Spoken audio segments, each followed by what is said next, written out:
بسم اللہ الرحمن الرحیم۔ باتیں میڈیا کی کے 75ویں پروگرام کے ساتھ انور سعید آپ کی خدمت میں حاضر ہے۔ ربیع الاول کا مبارک مہینہ گزر رہا ہے۔ آج سوچا کہ کوئی نادر نعت آپ کی خدمت میں پیش کی جائے، اور یہ نعت ہے ساغر صدیقی کی۔ ساغر صدیقی ان شعراء میں سے ہیں جو حالات کی وجہ سے اس نہج پہ پہنچ گئے جب انسان اپنے آپ سے اور زمانے سے اور زمانے کے غموں سے نجات پا لیتا ہے۔ ان کے بارے میں مشہور ہے کہ وہ لاہور میں حضرت داتا گنج بخش کے مزار پر پڑے رہتے تھے، اور ان کے حوالے سے صدر ایوب خان سے ملاقات کرانے کی ایک کوشش کی گئی، بار بار ذکر ہوتا ہے۔ آج آپ کی خدمت میں ان کی ایک نعت تو شاید بہت کم پہلے لوگوں کے سامنے آئی ہے، وہ پیش کرنے کی کوشش کی جا رہی ہے۔ کچھ تھوڑا سا ترنم بھی اس میں شامل ہوگا، پتہ نہیں وہ اس قابل ہے آواز اب کہ ترنم سے پڑھا جائے یا نہیں۔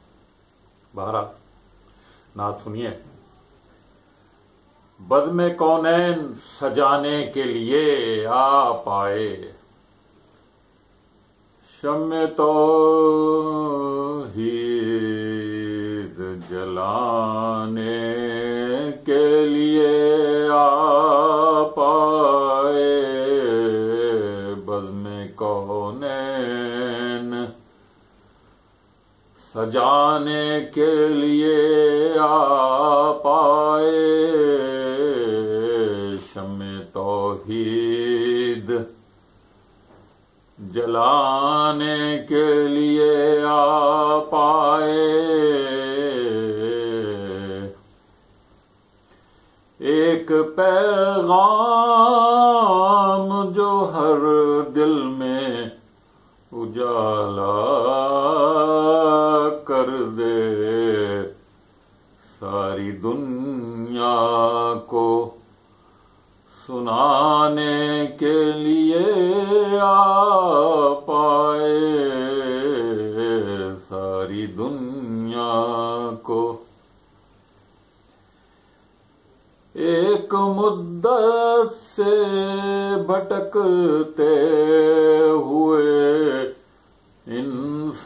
انسانوں کو ایک مرکز پہ بلانے کے لیے آ پائے، ایک مرکز پہ بلانے کے لیے آ پائے، ناخدا بن کے ابلتے ہوئے طوفانوں میں کشتیاں پار لگانے کے لیے آ پائے، کشتیاں پار لگانے کے لیے آ پائے، قافلے والے بھٹک جائیں نہ منزل سے کہیں دور تک راہ دکھانے کے لیے آ پائے،